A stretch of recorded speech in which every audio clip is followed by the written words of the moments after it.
गेल्यानंतर त्याने काय केलं, आधी त्याच्या कॅबिनचा जो लॅच असतं ते बंद करायला सांगितलं. मग तांब्याच्या भांड्यात एक पाणी आणलं आणि ते मला त्याने ते प्यायला दिलं. त्या पाण्याची चव खारट आणि एवढी कडवट होती ना की ते पाणी पिल्यानंतर मला एकदम मळमळायला लागलं, एकदम गरगरायला लागलं. जेवढं जास्त पाणी पिशील तेवढं त्याने फळ जास्त मिळेल असं त्याने मला सांगितलं. मला पाणी पिलेला ग्लास डोक्यावर ठेवून उभं राहायला सांगितलं. मी पण त्या डोक्यावर ग्लास ठेवून उभी राहिली आणि गायत्री मंत्र म्हणू लागली.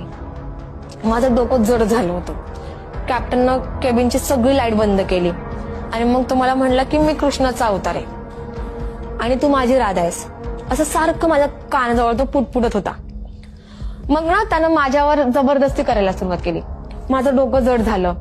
त्यानं मला एकदम संमोहित करून ना माझ्यावर त्यावेळी त्याने बलात्कार केला.